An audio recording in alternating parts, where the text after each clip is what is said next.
Hola, muy buenos días. Luz y Sal, soy Armando González.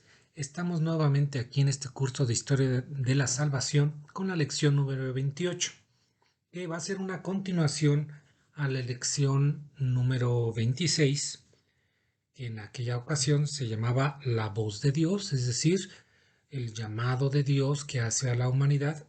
Luego tuvimos la lección 27, que fueron técnicas de organización, rompió un poquito el tema con lo que ya estábamos manejando. Por eso, después de este salto, retomamos a la voz de Dios cuál es la respuesta de la humanidad. Y ese es el título de esta lección precisamente. Va a decir, bueno, Dios intenta, o más bien no intenta, se manda un mensaje a la humanidad y la humanidad responde. ¿Cómo va a responder? ¿Cómo vamos a encontrar un punto de encuentro? ¿Cómo vamos a tener un lenguaje común a partir del cual podremos saber que estamos en relación directa con Él? Bueno, pues es a partir de la práctica de las virtudes como damos vida a la ley de Dios y en consecuencia este va a ser el lenguaje que vamos a emplear para comunicarnos con Él. De su ejecución en nuestras vidas o de su ausencia es que podremos darnos cuenta de cómo está nuestra relación con Él y de cómo a partir de esto podremos medir cuál es nuestro progreso espiritual, que creo que es lo que más nos interesa a todos y por lo cual estamos, entre otras cosas, también aquí en la Escuela de Pastoral. Comenzamos. Pues bien, vamos a mencionar que esta relación tan conflictiva que ha estado a lo largo de la historia, tanto de la humanidad como la historia de la salvación, es el hecho de que todo gira en torno a algo que pues poco se menciona en el mundo. Se habla mucho de economía, se habla mucho de ideologías políticas, pero poco o quizás no se le ha dado el conocimiento exacto de lo que es la virtud, el verdadero meollo del asunto de cómo relacionarnos entre los seres humanos y sobre todo cómo relacionarnos con Dios. Por eso subtitulé esta lámina como la virtud y el alma. Para ello vamos a repasar algunos conceptos que ya hemos manejado en lecciones anteriores, al decir que los seres humanos no somos seres capaces de resistir al pecado por nosotros mismos. Por más inteligente que tú seas, por más audaz, por más valeroso, por más estoico, más resistente al pecado, siempre va a haber alguna medida en la que no puedas tú tolerar. Y en ese punto nos tenemos que sentir conmovidos por el apoyo de Dios, pero para eso requerimos de mucha humildad en reconocer que necesitamos de Dios. Requerimos de Él siempre, de su ayuda para poder hacer frente al pecado. Mi auxilio me viene de Yahvé, que hizo el cielo y la tierra. Estas palabras, recordemos, vienen del Salmo 121 y no son otra cosa más que la expresión de nuestra inmensa necesidad de que Dios esté siempre a nuestro lado para hacer lo correcto, para trabajar a favor del reino de Dios y para trabajar en nuestra salvación. Por eso, para recibir lo que necesitamos, primero debemos pedir, es decir, hay que saber rezar. Y esto sería también tema para otra lección, que espero se pueda dar mucho más adelante, quizás no en este año, pero sí hay que saber rezar. ¿Cómo podemos pedirle a Dios? ¿Cómo poder tener esta comunicación directa cuando estás frente al Santísimo Sacramento, los jueves santos, perdón, los jueves en los que hacemos visita, ¿no? Es muy importante saber rezar, saber pedir, en este caso la fortaleza, pedir el auxilio para desarrollar la virtud. Además de pedir la ayuda de Dios para hacer frente al demonio y al mundo, también tenemos que poner en práctica algo que es muy importante, que son las virtudes. Pero ¿qué es la virtud? Bueno, para empezar y para darnos una pequeña idea, es pensar en lo opuesto.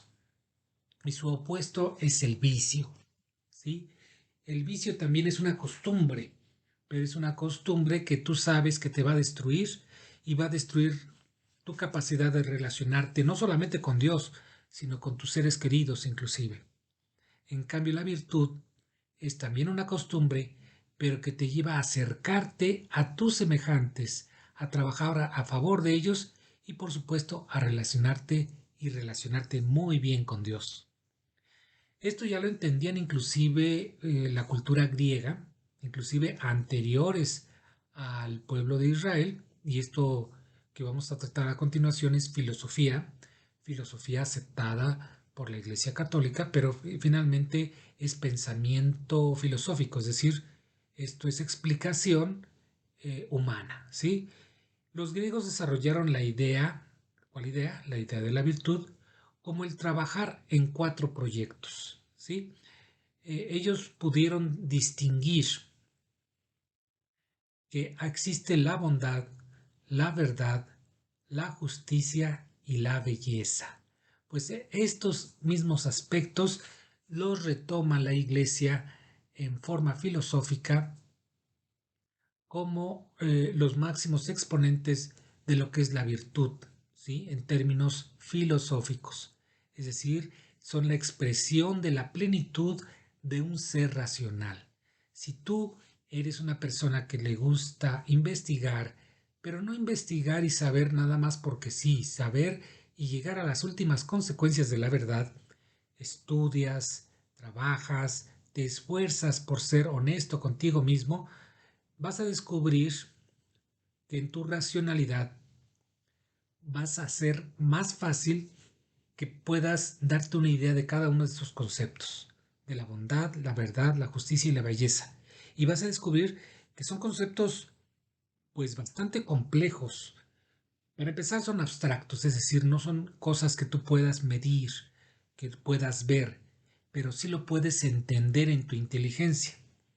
Para esto, pues sí requieres, pues si no de un doctorado, sí al menos que desarrolles la capacidad de abstracción, es decir, la capacidad, así como tienen ciertas personas la capacidad de manejar números y que son buenísimos para los números, bueno, pues esto es en el campo de la filosofía manejar estas ideas.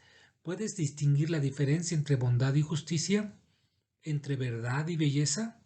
Y descubrir que aunque son conceptos diferentes o diferenciables, entre los cuatro conceptos se puede englobar lo que es la virtud perfecta o la virtud ideal. Y este concepto, que también encierra mucho de lo que es también el lenguaje de Dios, pues ya se venía manejando desde inclusive 2000 años antes de que llegara Jesucristo. Entonces, pues es muy interesante cómo Dios, pues aunque tiene su pueblo elegido, que es el pueblo de Israel, pues nunca ha dejado de sembrar su semilla de verdad, su semilla de conocimiento en otros pueblos. Y estas coincidencias, que alguien llamó por ahí muy acertadamente, son diosidencias, pues simplemente vienen a confirmar que Dios ama a toda la humanidad y que bueno, se vale de ella a través del conocimiento, a través de lo que es la sabiduría humana también, para expresarse y para demostrar que Él es Dios para todos. ¿Sí?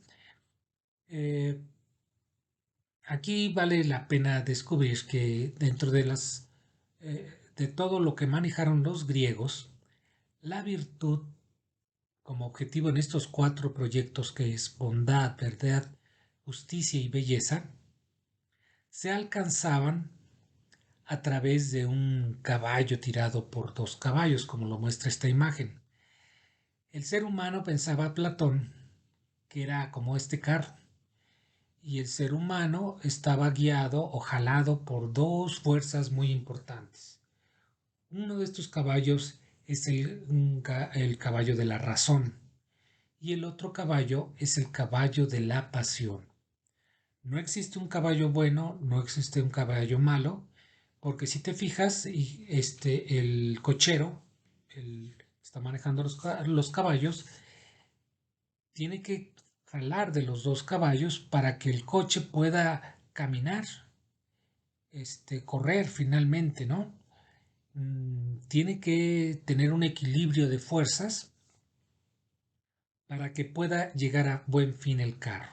Si le jala más de un lado, el carro puede voltearse. Y es por eso que para Platón, el cochero, la persona que está dirigiendo los caballos, no es otra sino la voluntad. ¿Te suena esto de la voluntad? ¿Te acuerdas que dijimos que la voluntad es la condición que pide o que concede Dios más bien al ser humano para poder decidir si quiere seguir a Dios o no quiere seguirlo?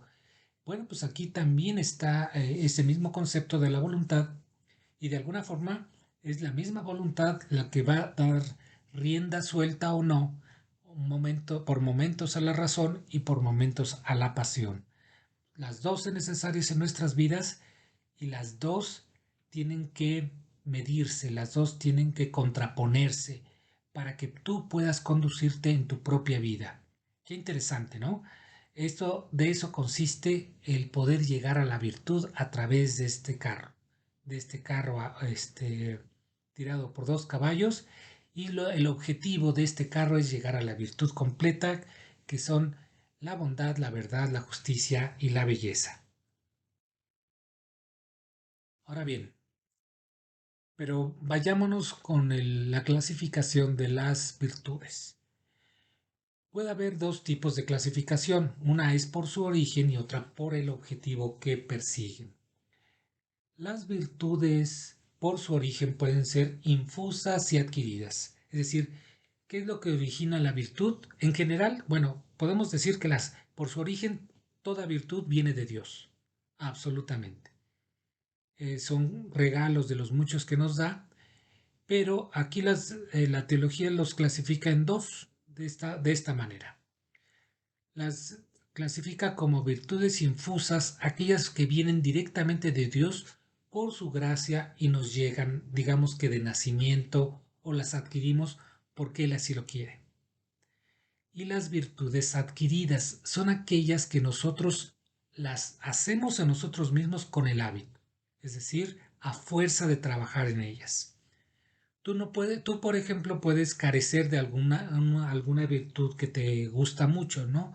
Pensemos en alguna virtud de la caridad, ¿no? Tú no eres una persona caritativa, pero te conmueve ver cómo otros pueden ser caritativos. Empiezas a adquirir ese hábito, empiezas a ser caritativo tú mismo y te vuelves caritativo. Es decir, no porque Dios te lo hubiera dado en forma natural, en forma de nacimiento. Es decir, hay gente que le nace y no le resulta difícil.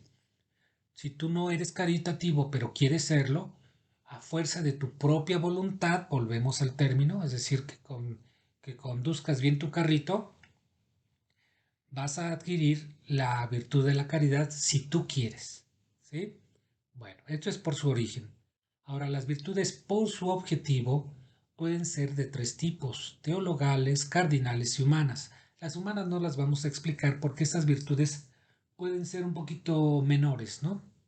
La virtud, pongamos, de la puntualidad, ¿sí? Pero es una virtud que se desprende de las virtudes primeras, de las teologales o cardinales, y que, aunque son buenas, no son tan importantes, ¿sí? Por eso no las vamos a mencionar aquí, porque no son objeto de estudio, sino solamente lo son las virtudes teologales y las virtudes cardinales. Vamos a ir viéndolas cada una de ellas, ¿no? Las virtudes teologales son las costumbres necesarias para salvarnos mediante el ejercicio de obras para Dios y por Dios. ¿Con quién? Con nuestros demás hermanos, por supuesto. Por supuesto que aquí hay una cosa. Dos de estas virtudes se dirigen directamente a Dios, que son la fe y la esperanza, en tanto que la caridad tiene que demostrarse necesariamente con nuestros hermanos. Y por ese lado, la caridad es más importante que la fe y la esperanza, porque hay muchísima gente que tiene fe en Dios, muchísima gente que tiene esperanza en Dios, pero que no demuestra esta fe ni esta esperanza en su caridad para con sus hermanos. Cuando esto es así, de nada sirve la fe, de nada sirve la esperanza. Es interesante que la iconografía, es decir, la representación escultórica o pictórica de estas virtudes a lo largo de los siglos, tú recordarás que no hace muchos siglos, quizás hace todavía 200 años, hace 150 años, la cantidad de analfabetismo en el mundo era atroz, era mayor al 90% y solamente un reducido grupo de personas sabían leer y escribir. Entonces lo que hacía la iglesia es siempre para enseñar a través de objetos de arte, fue a través de la pintura y la escultura principalmente, con los cuales representaba estas enseñanzas teologales. Y por eso tenemos esta escultura, hermosa escultura, que representa las tres virtudes teologales. La primera que tenemos de izquierda a derecha es una mujer que tiene a unos niños a sus lados, ¿sí? Cuando se le representa con color, siempre tiene la túnica roja, representando la sangre. ¿Y por qué se le representa con los niños, inclusive con un niño amamantándola? Porque la caridad es aquella doncella que está en apoyo, en sostén de los que la necesitan, es decir, da alimento, da cobijo, da protección. Esa es la caridad, ese es el significado de la caridad. No es una virgen, no es una santa, es una representación de la virtud de la caridad. La segunda imagen, que es una doncella con, si te fijas, tiene, tiene vendados los ojos, tiene un cáliz con una hostia y esa representa la fe. Acuérdate que la fe es ciega, es decir, no pide pruebas para creer en Dios y está precisamente en la creencia de que Jesucristo está en la hostia y está en el vino consagrados. Y la tercer doncella aquí representada, que no se ve muy bien, que es la esperanza que tiene curiosamente algo así como una espada hacia su lado, pero no es lo más importante, no es una espalda, perdón, una espada, es aquí ¿cómo le llaman a esto? Es un objeto que llevan los barcos, ¿no? Y que es un ancla, ya me vino a la mente. Lo interesante aquí de esta doncella es que es una mujer que mira hacia el cielo, porque está en la esperanza, es decir, está esperando a que llegue algo en lo que cree. Qué bonita representación, ¿no? Y esa es la belleza de esto, que es la representación de las virtudes teologales. Y por otro lado tenemos las virtudes cardinales. Estas son las que nosotros hacemos en respuesta a las heridas provocadas por el pecado original. Es decir, estas vienen a como que a fortalecernos, ¿sí? Para poder hacer frente a lo que es el pecado en general, que son la prudencia, la justicia, la fortaleza y la templanza. Pues bien, vamos a irlas explicando cada una, ¿sí? Recordaremos y descubriremos que entre las virtudes teologales y las virtudes cardinales vamos a contar 7 virtudes en total, de la misma forma que hay los 7 pecados capitales, ¿sí? ¿Te darás cuenta en esto? Pues vamos adelante. Las virtudes teologales son 3. La fe es una virtud sobrenatural con la que creemos en la revelación de Dios como una verdad fuera de duda. La fe la conocemos y perfeccionamos en la Iglesia. Además, creemos porque Dios no nos engaña ni se engaña a sí mismo. Esta es una virtud preciosa porque es una virtud con la que no es fácil contar. sobre todo en estos tiempos que ya hay mucho ateísmo, hay mucha indiferencia religiosa, hay mucha mediocridad religiosa, inclusive de la gente que va a misa, su actitud o su crecimiento espiritual es muy, muy mediocre. Y como dijimos anteriormente, se le representa con los ojos vendados, normalmente con la hostia, con alguna representación de lo que es la creencia en Jesucristo, y también se le representa con un arma, con una espada, por ejemplo, ¿no?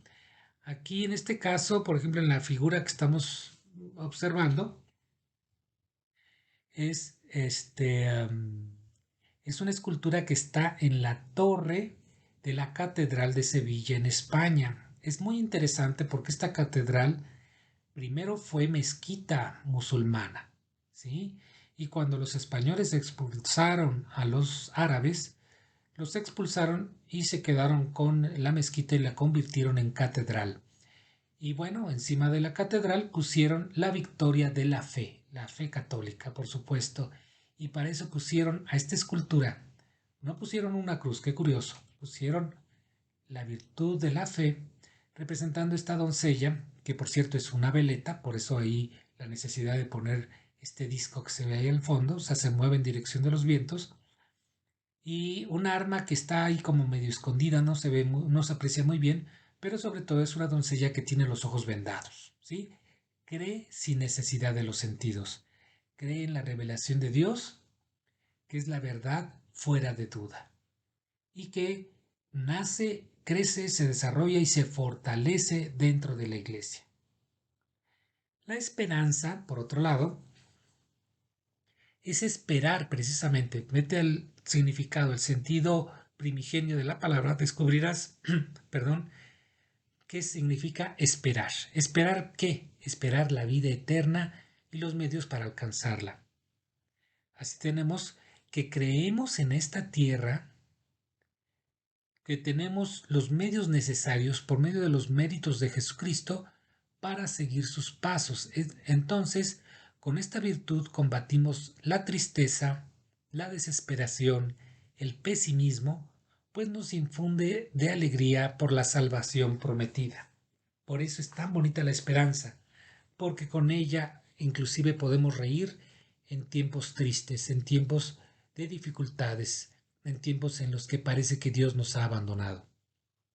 Y finalmente, como dije, la última virtud teologal es la caridad, pero que es la más importante porque nos permite amar a Dios sobre todas las cosas, pero a manifestarlo a través de los hermanos, que eso es lo más importante, porque es fácil decir yo amo a Dios. Pues sí, yo estoy amando al jefe de los jefes, ¿no? Amo al que me está dando la vida, pero eso es fácil de amar. ¿Cómo voy a amar a Dios? En la representación de mis hermanos, y sobre todo de los hermanos que son difíciles de tratar, en los hermanos que me hacen sufrir, en los hermanos que inclusive desean mi muerte. Eso es lo importante y ese es el reto a descubrir. Por tanto, nos acerca a los hábitos del amor y nos aleja de las ocasiones de pecado. Por eso es la virtud del hogar más importante. Hay que ser caritativos para que nuestra fe y nuestra esperanza, a su vez, sean más creíbles. Ahora llegamos a las virtudes cardinales, que son asociadas con las virtudes teologales. Son esenciales para las relaciones sociales y, como dijimos, están en respuesta al pecado, sanan un aspecto particular.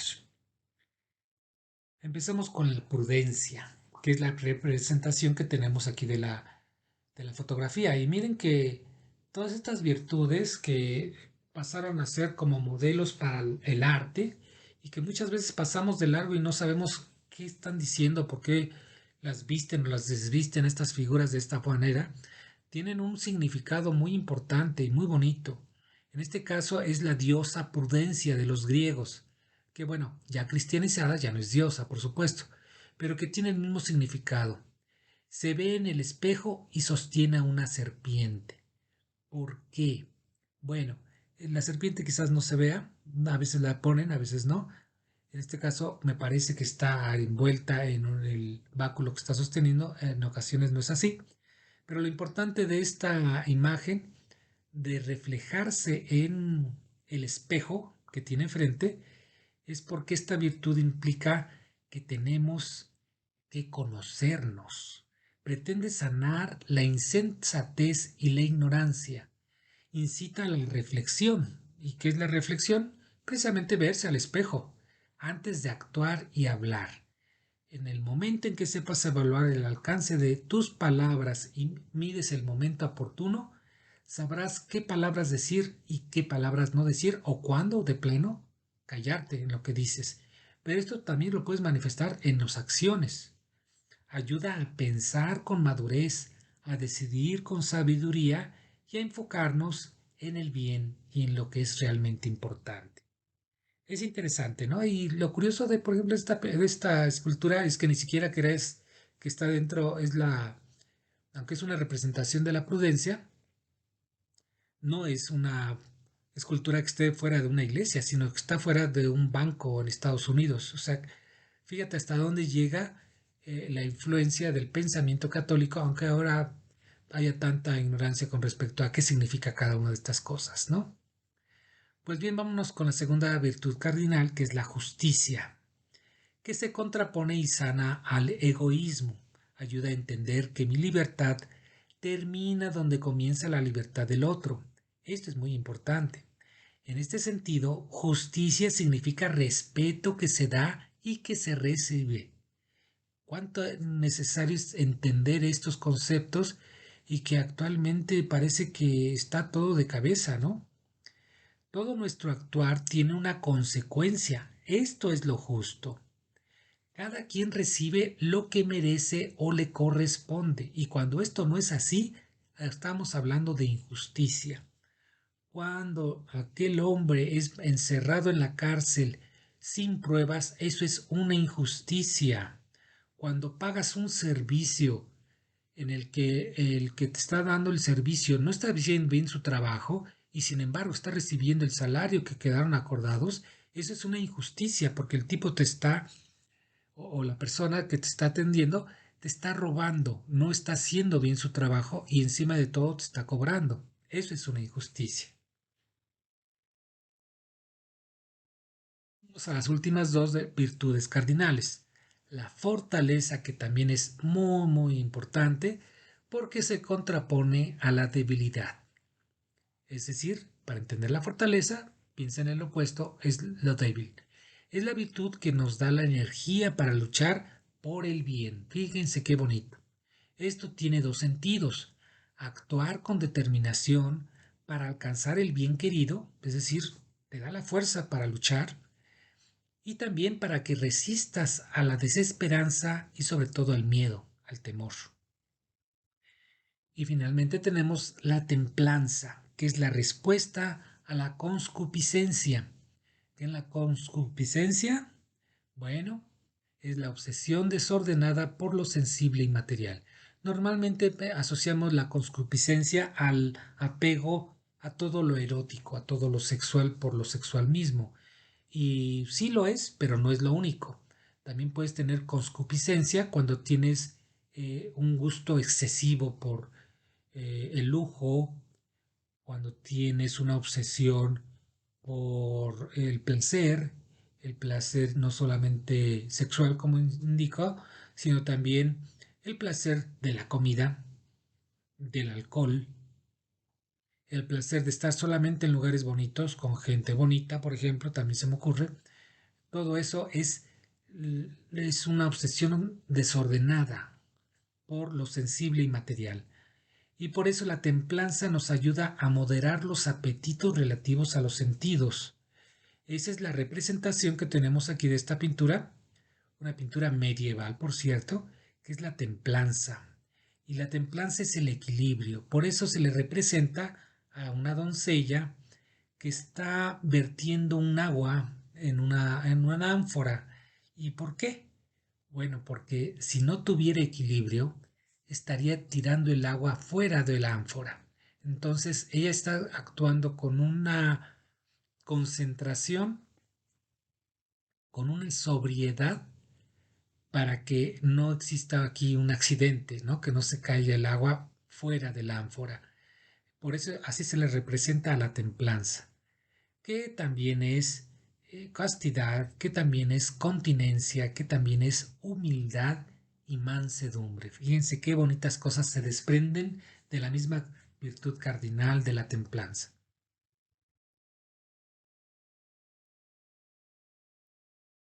Y bueno, vamos a resumir con algunos puntos que es necesario enfatizar. A lo mejor ya los vimos, a lo mejor te quedan claros, a lo mejor no. No podemos salvarnos por nosotros mismos. Requerimos de la ayuda de Dios. Esto que parece muy simple, muchas veces no lo hacemos y no hacemos caso porque nos sentimos muy listos, nos sentimos autosuficientes, nos sentimos autónomos. Creemos que sin Él estamos mejor, que somos suficientemente maduros, suficientemente razonables y sabios para poder salir adelante. Nada. Todo el tiempo encomiéndate a Dios porque Dios es el que te va a ayudar a tener una vida más ordenada, más simple y sobre todo más feliz. Las virtudes son hábitos que Dios infunde en la inteligencia humana para alcanzar la salvación. Este concepto no lo manejamos así anteriormente, pero creo que lo quiero resumir de esta manera, una forma muy condensada. Es mi resumen, es decir, no lo saqué de un libro. Espero que esto esté correcto según mi concepto y en relación con Dios, ¿sí? Son los hábitos, es decir, las costumbres que te ayudan a través de tu inteligencia, porque no son hábitos cualquiera, no es moverte como un zombie, sino que lo hagas conscientemente, sabiendo qué es lo que estás haciendo, pero porque quieres parecerte a Dios en el amor. Finalmente de eso se trata al adquirir una virtud. Todos tenemos virtudes, todos tenemos facilidad para desarrollar virtudes que no tenemos. La cosa es que tengas la voluntad, volvemos al carro de los dos caballos, para que esas virtudes o esa virtud que quieras tú desarrollar la lleves a buen término. ¿A través de qué? A través de que sepas manejar tu inteligencia y sepas manejar tu pasión, ¿sí?